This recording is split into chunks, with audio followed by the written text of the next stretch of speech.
नाहीये. आता अवकाळी हा सुद्धा एक नवीन प्रकार आपल्याला माहीत झाला आहे, ठाऊक झाला आहे.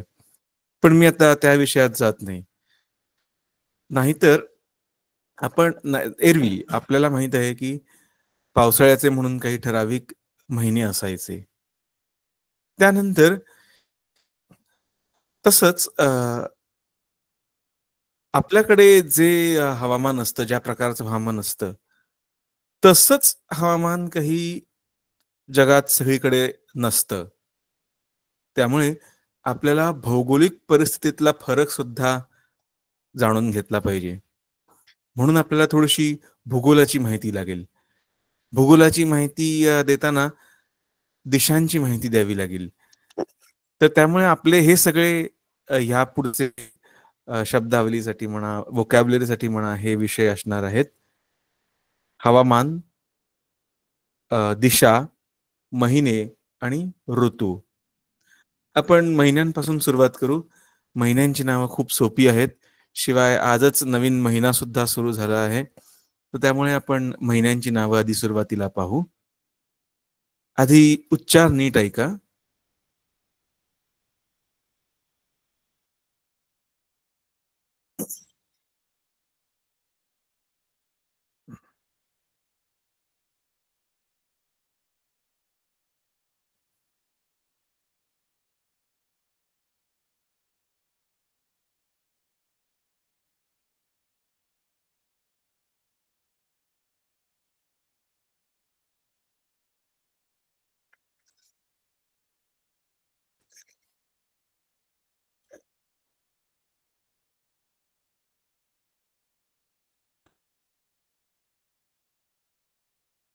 हां, इथे पहा. तुम्हाला महिन्यांची नावं दिसायला लागली असतील. तर महिना यासाठी स्पॅनिशमध्ये शब्द आहे एल मेस. एल मेस म्हणजे महिना. त्यानंतर आता यापुढे आपल्याला 12 महिन्यांची नावं पाहायची आहेत. जसे आपल्याकडे 12 महिने असतात, तसेच इतर सर्व ठिकाणी 12 महिन्यांचं एक वर्ष मानलं गेलेलं आहे. त्याच्यात काही कुठे फरक दिसत नाही. हां, फरक कुठे होतो, की आपल्यासाठी वर्ष एखाद्या दिवशी सुरू होत असेल, एखाद्या विशिष्ट दिवशी सुरू होत असेल, तर इतरांसाठी, इतर समुदायांसाठी ते दुसऱ्या एखाद्या दिवशी सुरू होतं. पण जगात सगळीकडेच पाहाल तर 12 महिने आणि 12 महिन्यांचं 1 वर्ष अशीच विभागणी दिसते. आता आपल्याकडे महाराष्ट्रामध्ये नवीन वर्ष कोणत्या दिवशी सुरू होतं असं मानलं गेलेलं आहे? गुढीपाडव्याला. 1 जानेवारी. गुढीपाडव्याला. गुढीपाडव्याला. गुढीपाडव्याला. हां. तर गुढीपाडवा या दिवशी महाराष्ट्रात नवीन वर्ष सुरू होतं असं मानलं गेलं आहे. तर पाश्चात्य देशांमध्ये 1 जानेवारीपासून ते सुरू होतं असं मानलं गेलं होतं. इतरही काही समुदायांमध्ये इतर वेगवेगळे दिवस असतात. एक उदाहरण द्यायचं झालं तर आपला शेजारी एक देश आहे चीन. या चीनमध्ये जे नवीन वर्ष सुरू होतं ते आत्ता 3 दिवसापूर्वी सुरू झालं. एनिवे, आपण स्पॅनिशमध्ये महिन्यांची नावं पाहू. जानेवारीपासून सुरुवात करू शकतो आणि डिसेंबरपर्यंत आपल्याला जायचं आहे. ही नावं तुलनेने लक्षात ठेवायला तुलनेने खूप सोपी आहेत. मी एक महिन्याचा उच्चार करतो कसा पहा. नीट लक्ष द्या. एल मेस. एल मेस म्हणजे मंथ, महिना. एल एनेरो. इथे एल मी आता म्हणत बसत नाही, कारण की ही सगळी नावं पुल्लिंगी आहेत हे तुमच्या लक्षात आलं असेल. मी थेट महिन्यांची नावं वाचतो. एनेरो. एनेरो म्हणजे जानेवारी. फेब्रेरो. फेब्रेरो. फेब्रुवारी. मार्सो. मार्सो. March. abril, abril, April, mayo, mayo, May, junio, junio, June, julio, julio, July, agosto, agosto, August, septiembre, septiembre, September, octubre, octubre, October, noviembre, noviembre, November आणि diciembre, diciembre, डिसेंबर. आणि या 12 महिन्यांचं मिळून होतं एक वर्ष. आन्यो, आन्यो म्हणजे वर्ष. आता ही सगळी नावं मी पुन्हा एकदा वाचतो पहा.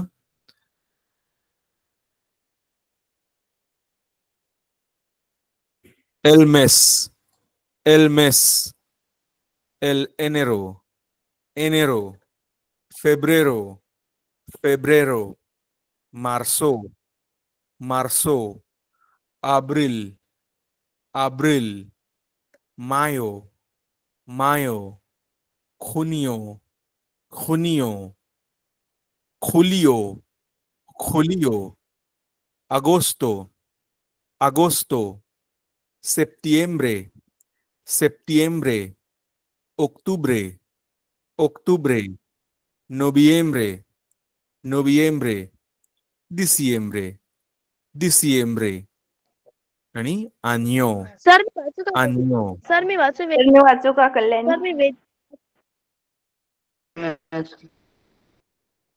थांबा जरा.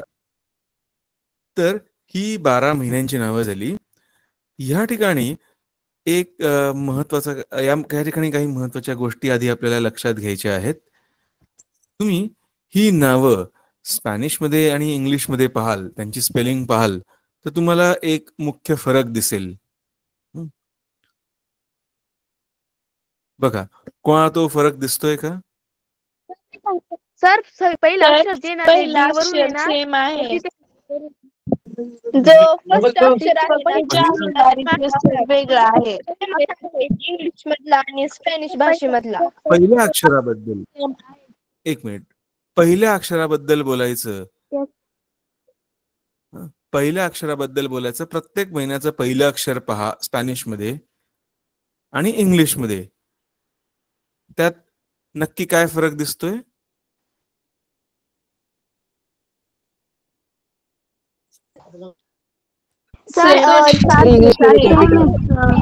फक्त जानेवारी आहे तोच फक्त वेगळा आहे. मध्ये जे लेटर आहे ते कॅपिटल आहे आणि स्पॅनिश मध्ये ते स्मॉल आहे. हा हा, करेक्ट, बरोबर. आता एकाने बरोबर उत्तर दिलं. इंग्लिशमध्ये आपल्याला महिन्यांची सगळी नावं ही कॅपिटल लेटरने सुरू झालेली दिसतात, तर स्पॅनिशमध्ये ती स्मॉल लेटरने सुरू झालेली दिसतात. हा मुख्य महत्वाचा फरक आहे. स्पॅनिशमध्ये महिन्यांची नावं लिहिताना कॅपिटल लेटरने सुरुवात करत नाहीत.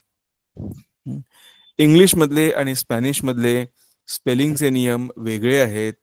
इंग्लिशमध्ये आपण महिन्यांची नावं लिहिताना कॅपिटल लेटरने सुरुवात करतो, तर स्पॅनिशमध्ये महिन्यांची नावं लिहिताना स्मॉल लेटरनेच सुरुवात करावी लागते, ती कॅपिटल होत नाहीत. हा स्पेलिंगचा नियम आपल्याला लक्षात ठेवायचा आहे. ठीक आहे. बघा कसं आहे, अजून आपल्याला स्पॅनिश ही खूप एका बेसिक पातळीवरती शिकायची आहे. त्यामुळे आता इतक्यात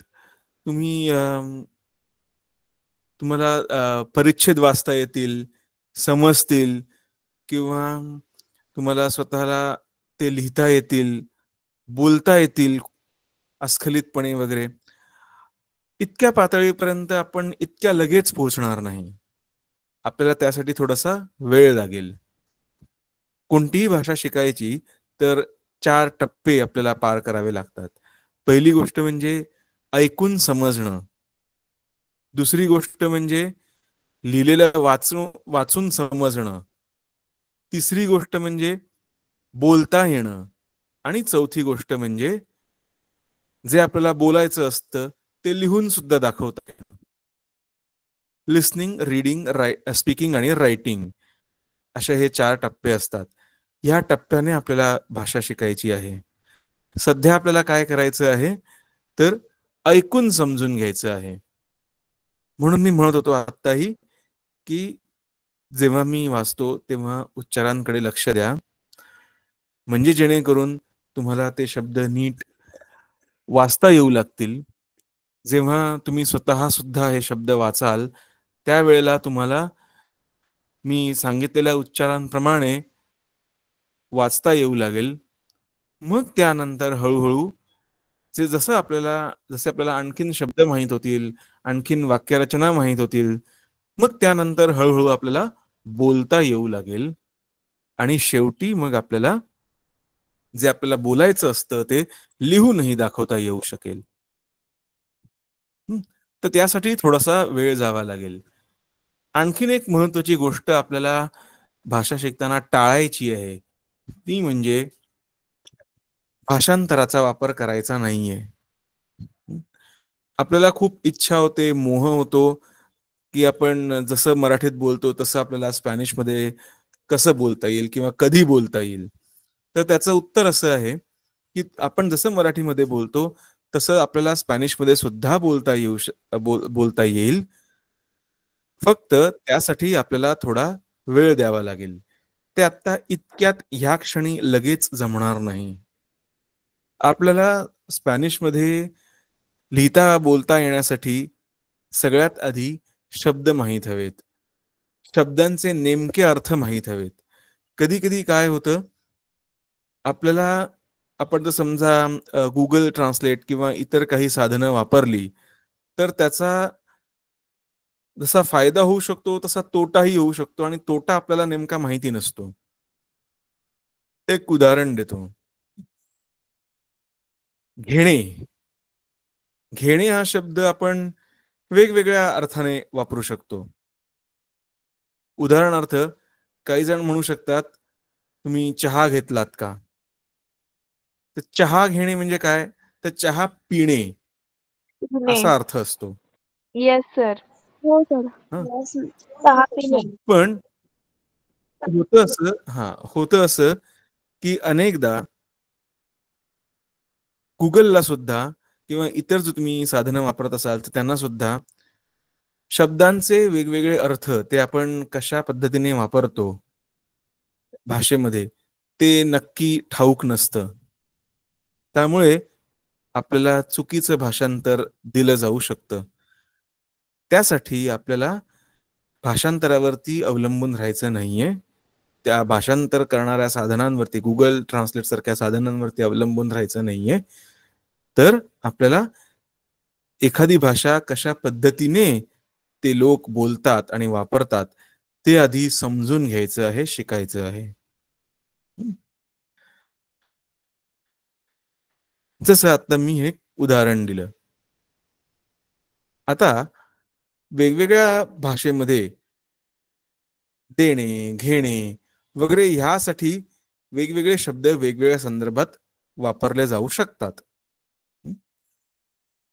त्यानंतर आता पहा, पुन्हा एकदा आपण आत्ताच महिन्यांची नावं पाहिली. ही महिन्यांची नावं एकदा वाचतो जरा. नीट ऐका. मगाशी काही कारणामुळे जर कोणाला मी वाचत असताना उच्चार नीट ऐकू गेले नसतील, समजले नसतील, तर त्यांच्यासाठी म्हणून पुन्हा एकदा वाचतो. एल मेस,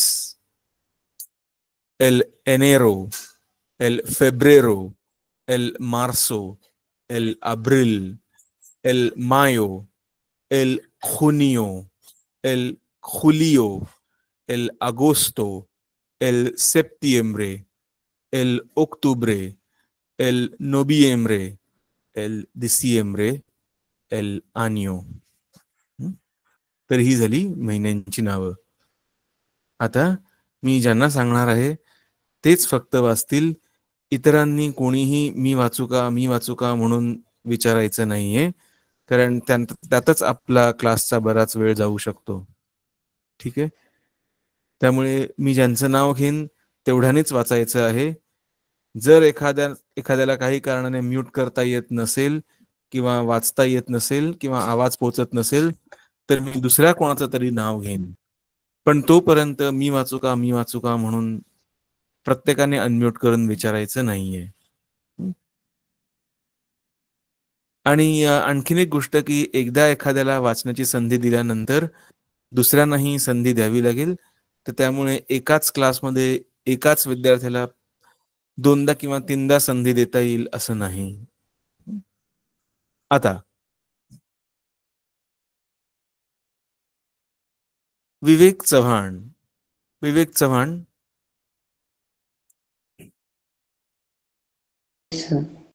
आहे का? हा. ही महिन्यांची नावं वाचणार? स्वतः वाचणार की माझ्या मागून वाचणार? स्वतः. ओके, वाच. El mes, el enero, el febrero, el marzo, el abril, Abril. el abril, el mayo, el junio, el julio, el agosto, el septiembre, el octubre, el noviembre, el diciembre, el año. Okay. पहिल्यांदा सुरुवातीला बरोबर होतं, नंतर झर अशी गडबड झाली. L सेप्टिएम्ब्रे नंतर एल ओक्टुब्रे, एल नोबिएम्ब्रे, एल डिसिएम्ब्रे, एल आनियो. त्यानंतर वनिता.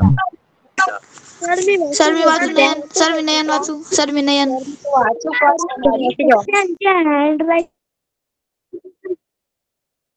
वनिता.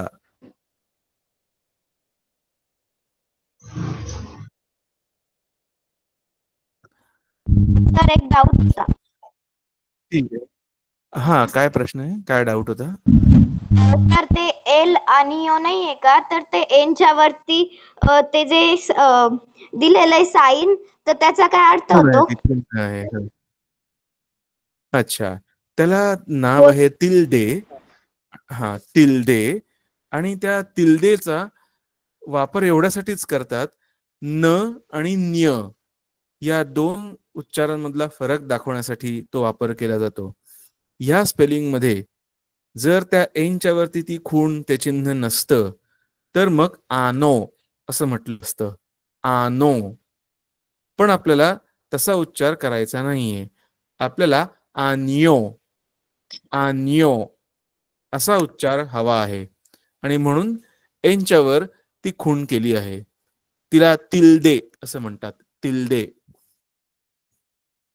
आता उन्नती.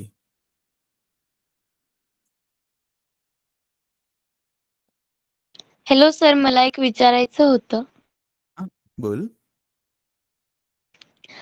सर म्हणजे आता हे जे महिने आहेत त्यांच्यामध्ये ईएलच का वापरला गेलेला आहे स्पॅनिश भाषेत? अच्छा, तर त्याचं कारण असं आहे की महिन्यांची नावं ही पुल्लिंगी मानली गेलेली आहेत. मराठी व्याकरणात पुल्लिंग, स्त्रीलिंग आणि नपुंसकलिंग अशी विभागणी झालेली आहे. तशीच स्पॅनिश मध्ये सुद्धा सगळ्या नामांची विभागणी, नाम जेवढी म्हणून आहेत तेवढ्या सगळ्या नामांची विभागणी पुल्लिंगी किंवा स्त्रीलिंगी अशा दोन गटात झालेली आहे.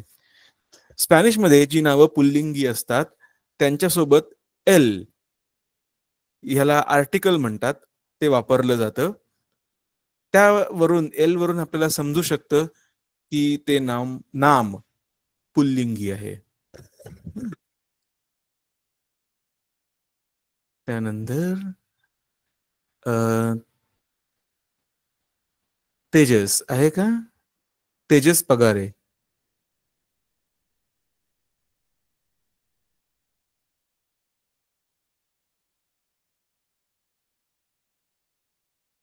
दर्शन.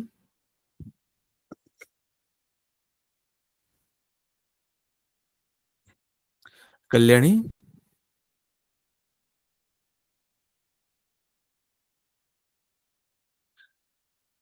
शिवम,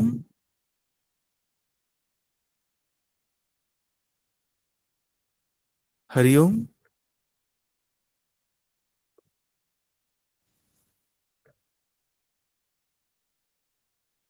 ओ सॉरी, दर्शन. सर वाचू? हा, दर्शन दर्शन. स्वतः वाचणार की माझ्या स्क्रीन मागून वरती वाचणार? आहे. सर मी स्वतः वाचेल. हो ठीक आहे. El mes, el enero, el febrero, el marzo, el abril, el mayo, el sir ते काय आहे? खुनियो, खुनियो, junio, el julio, el agosto, el septiembre, el octubre, el noviembre, el diciembre, el año. Okay. आता इथे एक दोन ठिकाणी गडबड होत होती. उदाहरणार्थ स्पॅनिश मध्ये ज साऊंड नाहीये, ज हा ध्वनी नाहीये. त्यामुळे मार्च साठीचा जो शब्द आहे तो होणार मार्सो. मार्सो स होतो. झेड जो आपण पाहतो त्याला स्पॅनिश मध्ये स म्हणून वाचतात. आब्रिल त्या पुढचा आहे. ज्याला आपण जे अल्फाबेट ए म्हणून पाहतो त्याचा ध्वनी स्पॅनिश मध्ये कायम आ असा असतो. त्यामुळे एप्रिल असं वाचता येणार नाही, आब्रिल असंच वाचावं लागेल. त्यानंतर शेवटी जो ई आलेला आहे सेप्टिएम्ब्रे, ओक्टोब्रे, तो ए ए ध्वनीसाठी आलेला आहे, साऊंड साठी आलेला आहे. नोबिएम्ब्रे, डिसिएम्ब्रे.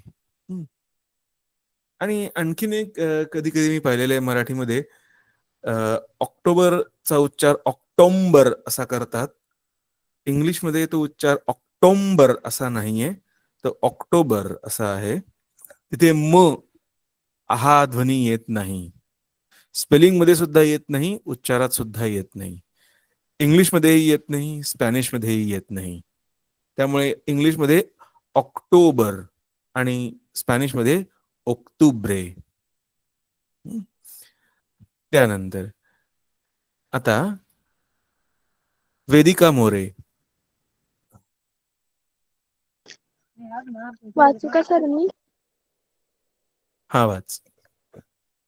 El mes, el enero, el febrero, el marzo, el abril, el mayo, el junio, el julio, el agosto, el septiembre, el octubre, el noviembre, el diciembre, el uno.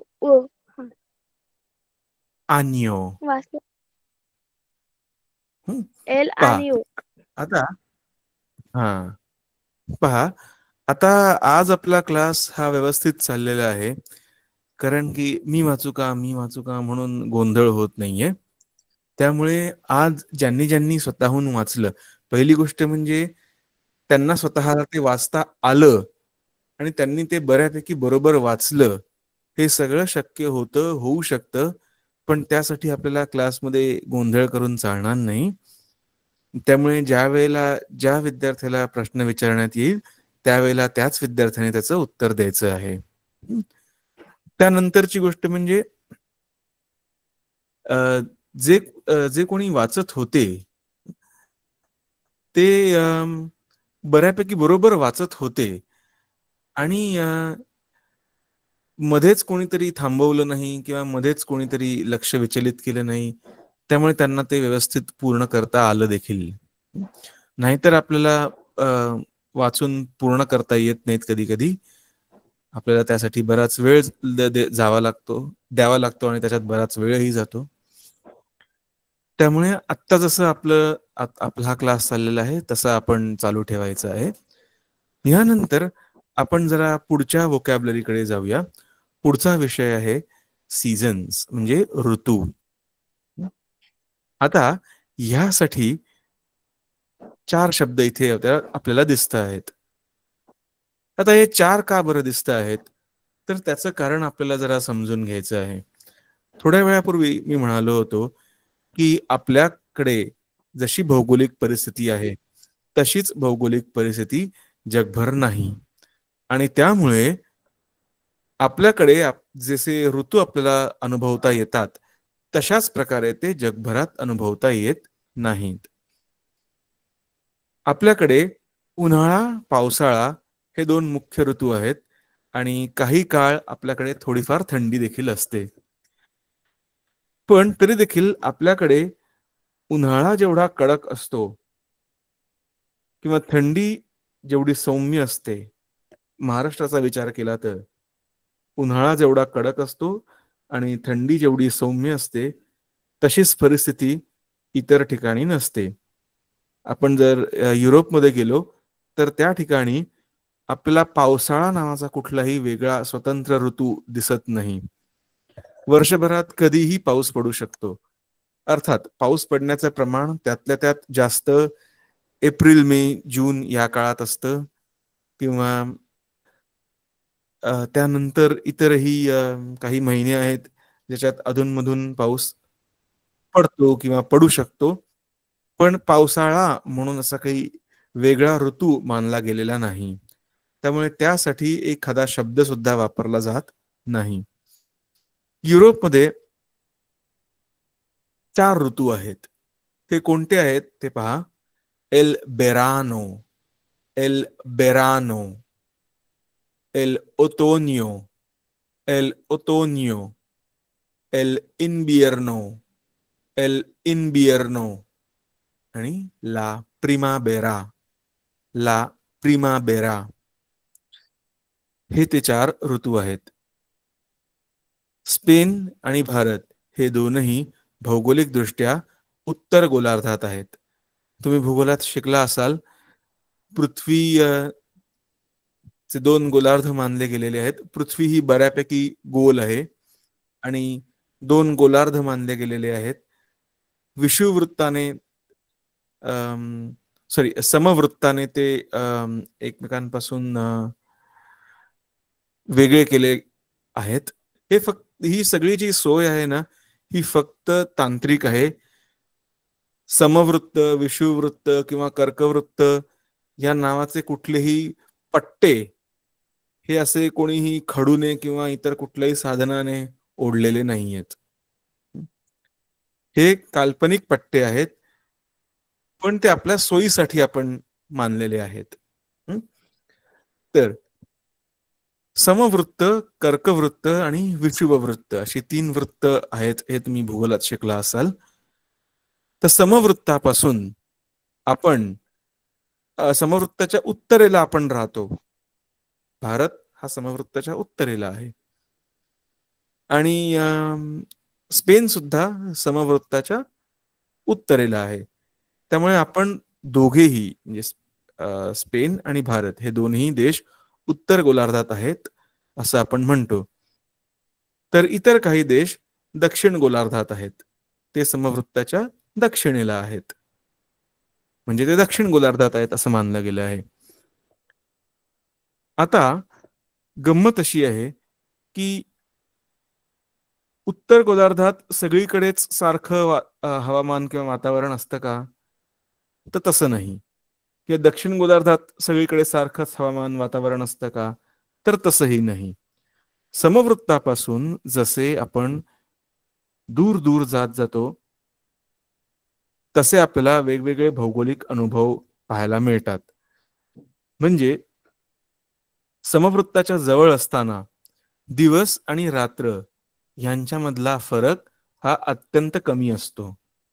आपल्याकडे आपण पाहतो तर कोणत्याही महिन्यात पहा, सूर्यास्ताचा काळ हा साधारण 6:30 ते 7:30 या दरम्यानच कुठेतरी असतो. आत्ताचा जो महिना आहे जानेवारी किंवा ह्याच्या आधी डिसेंबर महिना होता, ह्या काळात सूर्यास्त जरा लवकर होतो, 6:30च्या दरम्यान होऊन जातो. आणि उन्हाळ्याच्या काळात म्हणजे मे, जून ह्या काळामध्ये तो जरा 7:30 पर्यंत होतो. पण हा एवढाच आणि इतकाच फरक असतो. ह्या पलीकडे दिवस आणि रात्र हे आपल्याकडे बऱ्यापैकी समसमान असतात. पण जसे आपण समवृत्तापासून दूर जात जातो तसा दिवस आणि रात्रीमधला फरक सुद्धा खूप वाढत जाऊ शकतो. म्हणजे तुम्हाला सांगायचं झालं तर युरोपमध्ये अशी ही वेळ येते की उन्हाळ्याच्या दिवसांमध्ये सूर्यास्त हा रात्री 9:30-10 नंतर होतो. तोपर्यंत लख्ख सूर्यप्रकाश पडलेला असतो, ऊन पडलेलं असतं. दिवस मावळतीला आलाय हे जाणवत देखील नाही आणि 9:30-10 नंतर अंधार पडतो. तर हिवाळ्याच्या काळात 4 वाजेपर्यंत सुद्धा अंधार होऊन जातो. म्हणजे पहा दिवस आणि रात्र यामधला फरक किती वाढतो. अशी भौगोलिक परिस्थिती आपल्याकडे महाराष्ट्रात नाही आणि भारताच्या बहुतेक भागात अशी परिस्थिती नाही. दिवस आणि रात्रीमधला फरक हा इतका जास्त नसतो. त्यानंतर आणखीन एक महत्वाची गोष्ट म्हणजे अशी की या 4 ऋतूंमध्ये हवामान सुद्धा थोडस वेगवेगळं असतं. म्हणजे थंडीच्या दिवसामध्ये थंडी ही कडक असू शकते. तर उन्हाळा हा त्या मानाने सौम्य असतो. आपल्याकडे परिस्थिती उलट असते. आपल्याकडे उन्हाळा कडक असतो आणि थंडी सौम्य असते. आपल्याकडे आपण महाराष्ट्राचा विचार केला तर मे महिन्याच्या एखाद्या दुपारी 12 वाजता कोणीही समुद्रकिनारी फेरफटका मारायचा विचार करूही शकत नाही. कारण आपल्याकडचा उन्हाळा अत्यंत कडक असतो. पण युरोपमधला उन्हाळा हा सौम्य असतो. त्यामुळे तिथे दुपारच्या वेळेला सुद्धा लोक सहजपणे रस्त्यावर वावरू शकतात. याच्या उलट परिस्थिती थंडीच्या काळात होते. थंडीच्या काळात युरोपमध्ये रस्त्यावरून चालणं, फिरणं किंवा एकूणच उघड्या जागी बसणं किंवा उघड्या जागी मोकळ्या मैदानात वावरणं हे जवळपास म्हणजे कठीण ते जवळपास अशक्य होऊ शकतं. कारण थंडी प्रचंड असते. युरोपमधल्या काही देशांमध्ये वजा म्हणजे -20-25 इतकं तापमान असू शकतं. शून्याच्या खाली -20 किंवा -20 इतकं तापमान असू शकतं. अशा काळात घराबाहेर पडण्याचा विचारही अनेक जण करत नाहीत. त्यामुळे त्यांच्यासाठी थंडी ही काही आल्हाददायक नसते. त्यांच्यासाठी थंडी ही बोचरी आणि त्रासदायक असते. आपल्यासाठी उन्हाळा जसा त्रासदायक असतो तसा त्यांच्यासाठी थंडी ही त्रासदायक असते. त्यानंतर आणखी 2 ऋतू आहेत पहा. त्यांना इंग्लिशमध्ये स्प्रिंग आणि ऑटम अशी नावं दिसत आहेत. तर ह्या ऋतूंची वैशिष्ट्य काय आहेत तर स्प्रिंग म्हणजे मी म्हटलं आहे बहर. जेव्हा फुलांना नवीन बहर येतो तो काळ. हा काळ थंडीनंतर येतो. थंडीमध्ये जिथे उणे किंवा वजा काही अंश सेल्सिअस इतकं तापमान असू शकतं. असा काळ संपल्यानंतर सरल्यानंतर येतो तो नवीन बहराचा काळ. थंडीच्या काळात, हिवाळ्याच्या काळात जी झाडं बर्फाच्छादित किंवा हिमाच्छादित दिसतात ती नंतर हळूहळू त्याच्यावरचं हिम वितळून गेल्यानंतर पुन्हा पूर्वीसारखी बहरू लागतात. तो जो नवीन बहराचा काळ असतो त्याला आपण इंग्लिशमध्ये स्प्रिंग म्हणू शकतो आणि स्पॅनिशमध्ये ला प्रिमाबेरा. हा जो काळ असतो हा आल्हाददायक असतो. यानंतर हळूहळू तापमानात किंवा वातावरणात बदल व्हायला लागतो. थंडीचा कडाका कमी झालेला असतो आणि वातावरण आल्हाददायक बनलेलं असतं. अधूनमधून पावसाच्या सरी पडतात आणि एकूणच छान वातावरण असतं. यानंतर पुढचा जो ऋतू येतो तो उन्हाळा असतो. मी सुरुवात केली हिवाळ्यापासून, मग त्यानंतर बहराचा ऋतू, नवीन बहराचा ऋतू म्हणजे स्प्रिंग. आता त्यानंतर येतो आहे उन्हाळा, समर, किंवा स्पॅनिश मध्ये आपण त्याला एल बेरानो म्हणतो. ह्या काळामध्ये तापमान हे साधारण 30-35 अंशापर्यंत वगैरे जातं. भारतासारखं 47-48 अंश सेल्सिअस इतकं तापमान नसतं. आणि शिवाय स्पेन हा देश, मी मगाशी म्हटलं तसं, समवृत्तापासून बऱ्यापैकी दूर असल्यामुळे सूर्याची किरणं ही अशी थेट पडत नाहीत. ती काहीशी एका विशिष्ट कोनात पडतात. ती अशी सरळ उभी पडत नाहीत, ती एका विशिष्ट कोनात पडतात. त्यामुळे तो उन्हाळा देखील आपल्यासारखा कडक आणि असह्य नसतो, तर तो बऱ्यापैकी सौम्य असतो. आणि ह्या काळात 30-35 अंश इतकं तापमान असतं.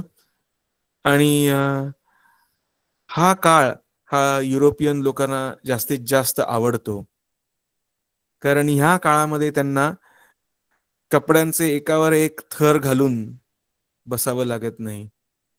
नाहीतर थंडीचा काळ असा असतो जेव्हा त्या लोकांना कपड्यांचे एकावर एक असे थर घालून बसावं लागतं. म्हणजे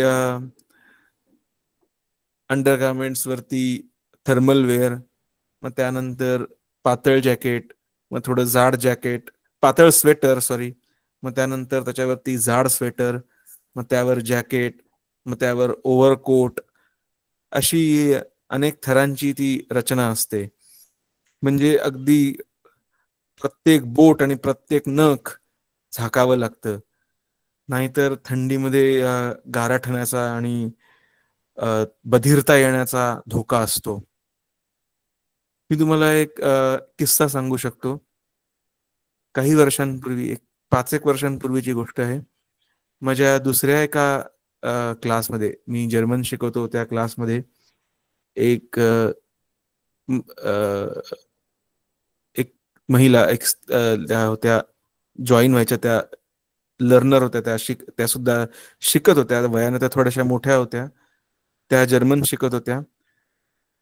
त्या जेव्हा एकदा फ्रान्सला गेल्या होत्या, स्पेनचा शेजारी आहे फ्रान्स, त्या ठिकाणी त्या जेव्हा गेल्या होत्या तेव्हा त्यांना असा अनुभव आला, एके रात्री त्या राहत होत्या त्या परिसरात वीज गायब झाली.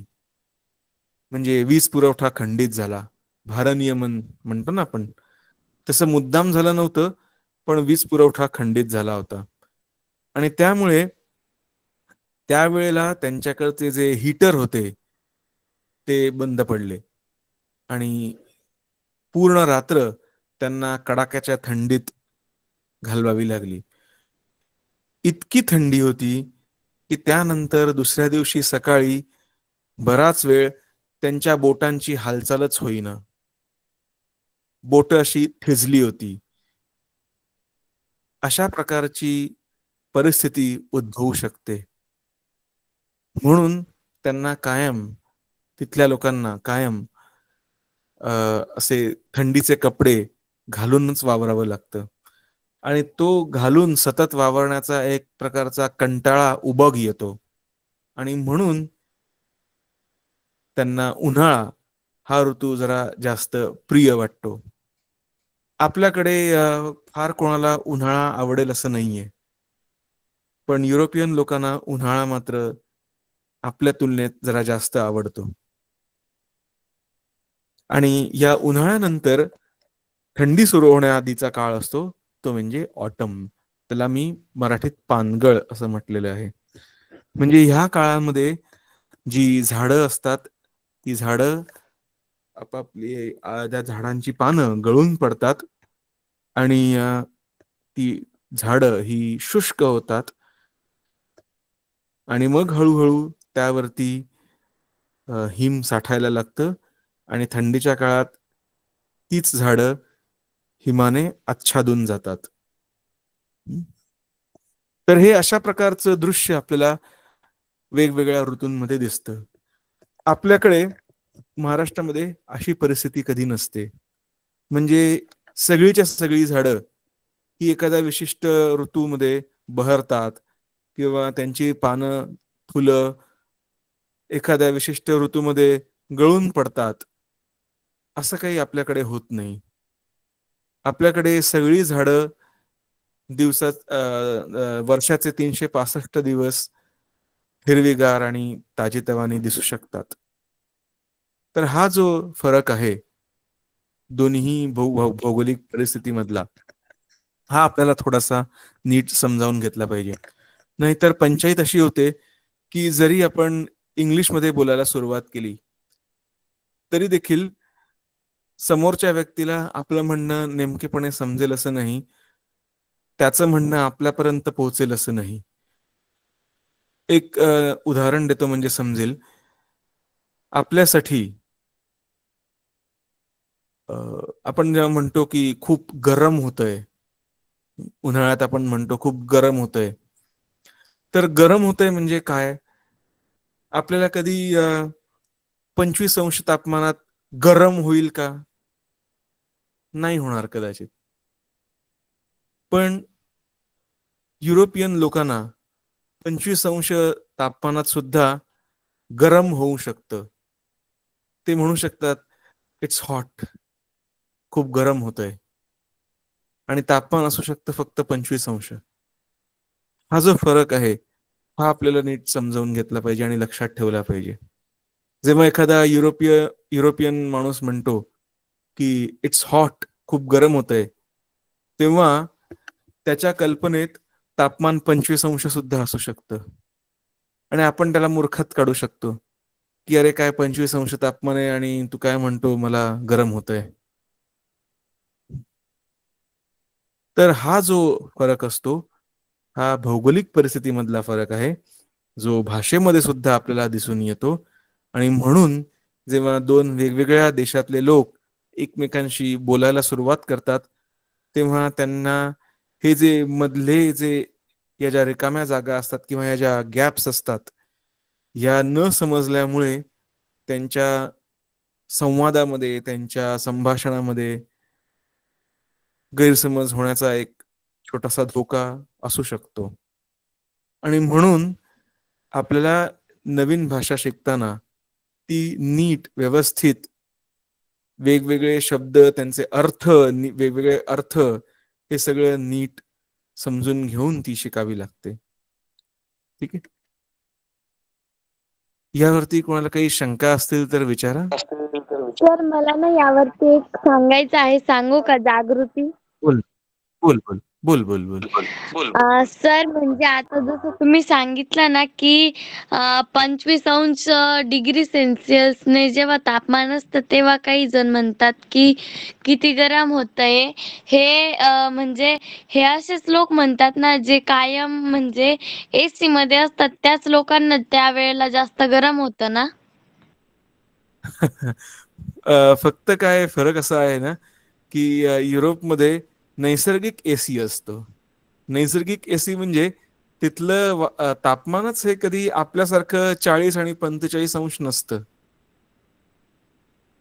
थंडीच्या काळात तापमान मी म्हटलं तसं -20, -20 इतकं असू शकतं किंवा 0, 5, 10 ह्या अंश सेल्सिअस या तापमानाची त्यांना खूप सवय असते. आणि त्यांच्या दृष्टीने मग 25 अंश सेल्सिअस म्हणजे फारच झाले की.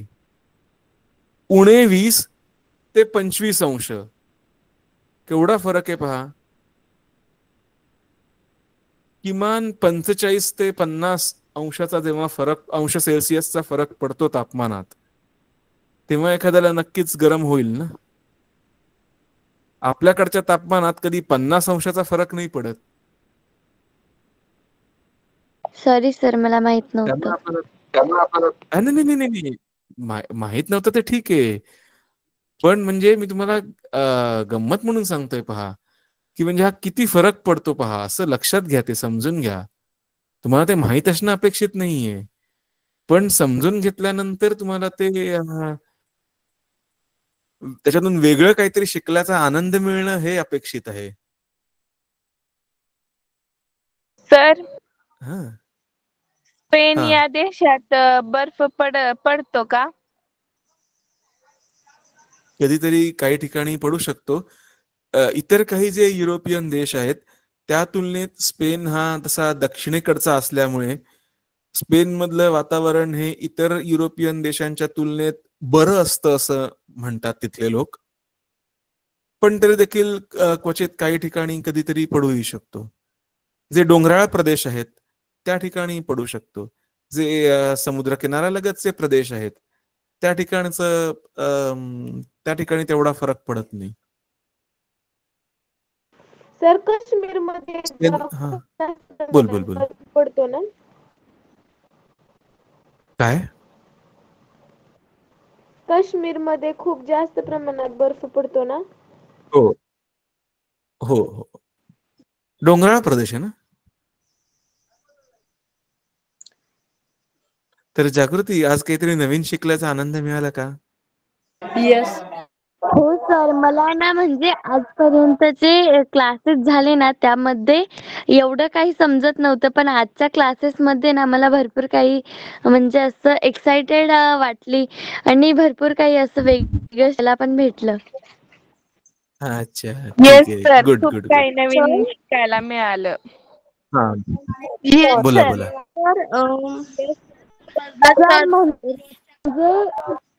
सर म्हणजे आज ना तुम्ही अगदी छान केलं की आमचे माईक ना नंतर म्यूट ठेवले, एकाच जणाला बोलू दिलं.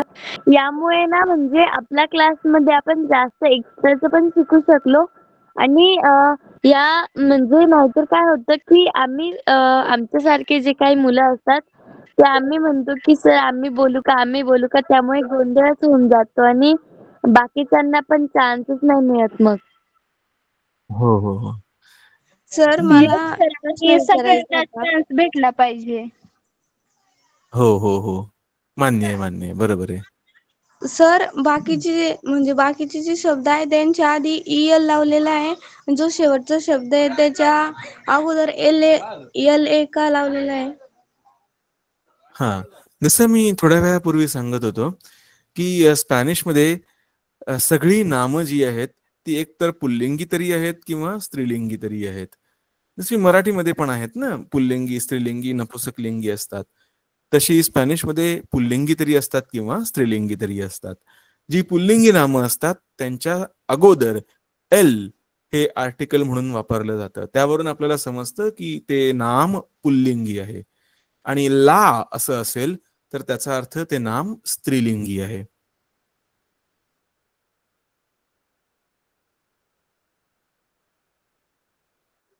सर, एक वेळा ते काय म्हणता? कशाला? रिपीट करा. हां, सर, ओके. माझं मी नेट म्हटलं मी असं म्हणत होतो की स्पॅनिशमध्ये नामं ही पुल्लिंगी असतात किंवा स्त्रीलिंगी असतात. पुल्लिंगी नामांच्या अगोदर एल लावतात, स्त्रीलिंगी नामांच्या अगोदर ला लावतात. त्यावरून आपल्याला त्या नामांचं जे लिंग असतं, पुल्लिंग का स्त्रीलिंग, ते समजतं. बरं, आता आपली वेळ संपत आली आहे. संपलीच आहे खरं तर. त्यामुळे आपण उद्याच्या म्हणजे पुढच्या क्लासमध्ये कंटिन्यू करूया. Bye sir. Okay sir, bye sir. Adiós. Bye, sir. Adiós.